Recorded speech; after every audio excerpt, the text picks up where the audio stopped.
Okay, so I see Snow White is getting a 2023 makeover. Very nice. Ha, great. The original cartoon came out in 1937, and very evidently so. Shut up, little girl. Okay, let's hear what this pesky little termagant has to say for herself. The original cartoon came out in 1937, and very evidently so. There's a big focus on her love story. With a guy who literally stalks her. Yeah. Weird. Oh, God, can you imagine living with that nagging hellcat? She falls in love with the guy who literally stalks her. Are we just supposed to conveniently skip over the bit where he literally slays a dragon? Oh, no, wait, that was Sleeping Beauty. Snow White and Sleeping Beauty are basically the same story, aren't they? Jungian archetypes. But it's beside the point. She wouldn't care if he had slayed a dragon, would she, the ungrateful little vixen?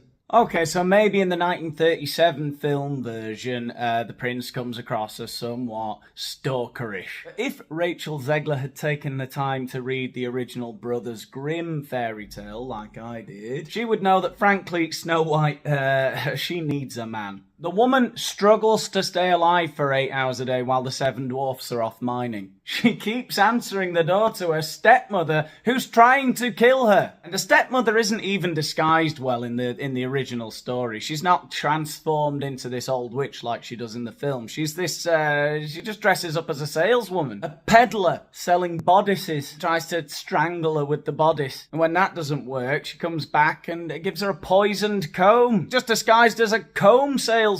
Why are you answering the door to the woman who tried to strangle you? Because now she's selling combs. So how does a poisoned comb kill you? Poisons your hair. What was it poisoned with? Polonium? When those genius strategies don't work, the stepmother comes back with the poison apple, as you see in the film. You'd think at that point she would just, seeing as she's going to open the door, whatever she says, you'd think the stepmother would just club her over the head with a blunt instrument. Thank God you're dead, you idiot! I couldn't think of any more things to pretend to sell that moron. Why all the elaborate scheming? It's like the Bond villains, isn't it? Laser sharks. I guess, thinking about it, perhaps the Brothers Grimm version is not the way we want women to be portrayed on screen in 2023. Either, as either these naive, child-brained wallflowers or scheming, murderous, jealousy-driven witches. But, each to their own. I mean, I don't let my wife answer the door. Danny, she says she's the postwoman. It looks like another speeding ticket. I told you, you don't answer the door. It's your evil stepmother. She's gonna try and kill you again. I'm there trying to pull the post lady's face off. She always manages to get away. Crafty little bugger. So we didn't do that this time. Cast a guy in the movie. Right. Andrew Burnap, great dude. All of Andrew's scenes could get cut. Who knows? It's Hollywood, baby. Ooh, all the men right now, eh? Oh, the tables have turned. How many of us feel battered? All of Andrew's scenes could get cut. Who knows? It's Hollywood, baby. All of Andrew's scenes could get cut. Who knows? As though Rachel Zegler is calling any of the shots. Pipe down, toots. The film is produced by a man and directed by a man. Men will be calling any shots that need to be called as to how much screen time you all get. I'd play my cards right if I were you. I'll bet you could suck a golf ball through a garden hose. If I'm gonna stand there 18 hours in a dress of an iconic Disney princess, I deserve to be paid for every hour that it is streamed online. Oh, crikey. She must be one of those girl bosses I've been hearing so much about. I was scared of the original cartoon. I think I watched it once and then I never picked it up again. That sounds like a lie. Like, I'm being so serious. What I said got a reaction. I'm being serious. I'm being so serious. I watched it once and then I went on the ride in Disney World, which was called Snow White's Scary Adventures.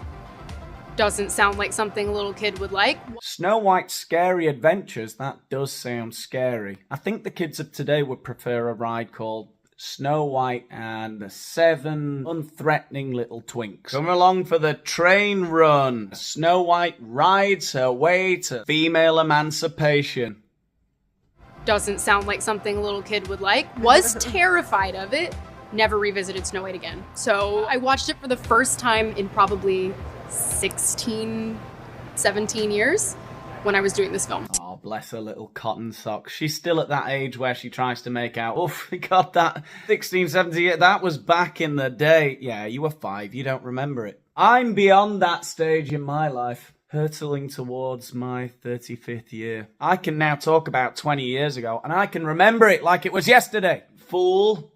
It's no longer 1937, and we absolutely wrote a Snow White. You absolutely wrote nothing at all. You circus clown, dance for us. And we absolutely wrote a Snow White that is not going to be saved by the prince. She's not. Oh my God, I'm so excited. It's the queen of cringe herself, Gal Gadot. Anything with Gal Gadot's name attached to it is going to be a cursed pile of steaming dog shit. Do you remember when she tried to inspire us through the pandemic? She got all of her famous friends to sing Imagine from their massive mansions. What a total lot of pricks, all of them. Hey guys, day 6 in self-quarantine, and I gotta say that these past few days got me feeling a bit philosophical. God, watching this back reminds me of the cringe of all those celebrities trying to entertain us from their houses during the pandemic. The funny thing is, as cringe as she is, talking about being philosophical and stuff like that, she's not the worst one in this video. Imagine there's no heaven. Living for today. Oh my God. Imagine there's no countries, yeah. I'm not joking. I'm sitting here listening to that. And I know I do the thing like I pretend to vomit in videos and stuff. I actually felt myself heaving watching Sarah Silverman and that fucking guy who I don't even know who it is. Tell me who it is. I don't know who it is. She's not going to be saved by the prince, and she's not going to be dreaming about true love. She's dreaming about becoming the leader she knows she can be. Yeah, she's going to be a motherfucking girl boss. She's going to be running through those twinks. 7 little guys. A different one for every night of the week, am I right, ladies? I'm feeling grumpy today. Bashful, get over here, you little cuck. And the leader that her late father told her that she could be if she was fearless, fair, brave, and true. Yeah, but I bet in this version her father just tells her to be stunning and brave. Shut up, Danny, you hack.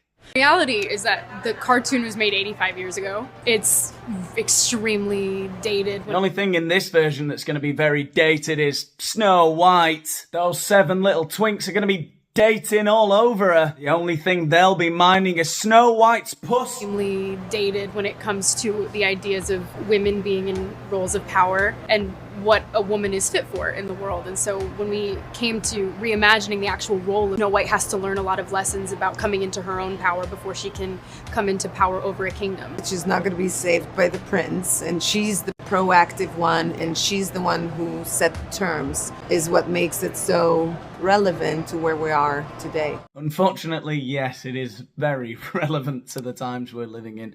And just a little side note about the twinks I've been mentioning the whole time, the dwarves, or is it dwarfs? Nobody knows. Nobody cares, really, do they? There has been some controversy about the dwarfs in that Peter Dinklage, you all know him, don't you? He's in Game of Thrones and every other dwarf role that's been on telly for the last 20, 30 years. He's been dwarfing for decades, this guy. He's a professional dwarf. And he was all upset about the fact that there is going to be a remake of Snow White and the 7 Dwarfs. Because he said, while it was great that we were getting some progress in that they'd cast a Latina woman as Snow White, because God forbid they cast a white woman as Snow White. That would be a backward step. We all know it would be. Yes, we can all agree that there should never be a white woman playing a character called Snow White. That would be disgusting. What he took offense what he was offended by, was the fact that they are going to have dwarfs in a film. Now, that does sound a little bit odd, seeing as he's been playing dwarfs forever. But what he actually said is, you're telling the story of Snow White and the 7 Dwarfs. take a step back and look at what you're doing there. It makes no sense to me. You're progressive in one way, the Latina Snow White, of course, very good. But then you're still making that fucking backwards story about 7 dwarfs living in a cave together. Well, they lived in a cottage, I believe. But what's wrong with that?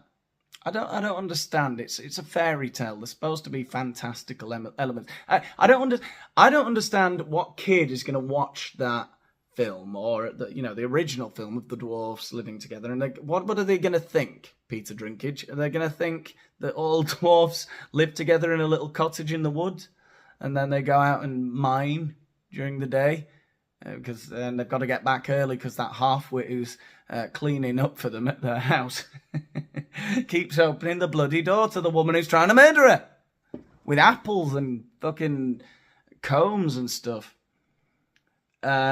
I don't have a problem with dwarfs. For me, there are too few dwarfs on TV and in circuses and stuff. It was, get the bearded ladies back, I say. I guess they are kind of back. Anyway, that's the point. Anyway, he went off on this thing about being offended about there being dwarfs in films for some reason, which is very odd. I don't understand. He's made a career out of that. And in response to Dinklage's comments, Disney stated that to avoid reinforcing stereotypes from the original animated film. What stereotype? Do people believe that dwarfs they have names like Grumpy and Sleepy and Bashful? I don't understand. I don't understand what stereotypes are being reinforced. Are there any stereotypes about dwarfs? Because I don't think there are any personal stereotypes about them. The only stereotype there could be is their physical appearance, which is undeniable. By definition, the stereotype you would have of a dwarf is they look like a dwarf. No? I mean, honestly, I'm really not trying to be offensive here. I obviously am being, but I'm not trying to be. Am I missing something? What are the stereotypes about dwarfs? I don't know any. I don't think.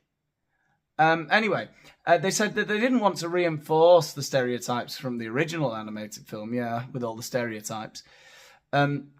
We are taking a different approach with these 7 characters and have been considering consulting with members of the dwarfism community. Numerous other actors with dwarfism responded negatively to Dinklage's comments, feeling that he was unduly speaking on their behalf and costing them roles. Yeah, as a dwarf, you're not going to be the main lead in an action movie, are you? I mean, maybe you will be, but not in most of them. I mean, surely the roles for dwarfs are limited. And you'd think, a film where there's 7 dwarf roles up for grabs, all the famous dwarfs were probably thinking, that one's for me. But of course, not Peter Dinklage. He's already... Oh, it's Dinklage. I've been calling him Dinklage the whole time. I thought it was Dinklage. Oh, well, never mind. The point is, I think it's a bit rich from Peter Dinklage, who's now... How old is he? Very old. He looks like Jack Dorsey. I'd never realised that. The former Twitter owner. My God. He's like a mini-me for Jack Dorsey. That's incredible. Wow. Anyway, the point is, he is how old? 54. Yeah. Okay, so you weren't vying for a role in Snow White and the 7 Twinks, but those other dwarfs might have been. So think about that, all right? I think that's all I've got to say on this, really. This is going to be the worst film ever made. Well, it's just going to be another terrible film that Disney hell-bent on making us consume. They think they're going to achieve... I don't know what it is, social engineering. They're going to make us like these things. They think we're just going to forget that they made good films in the past. We might. This generation might forget. They might never know that films used to be good. There used to be a meaning to them. There used to be archetypes. Jungian archetypes. Pinocchio. Beauty and the Beast. Belle, Gaston. They teach you to save your father from the belly of the whale. And so on and so forth. Anyway, that's all I've got time for today. I'll see you in the next one. Thanks. Bye.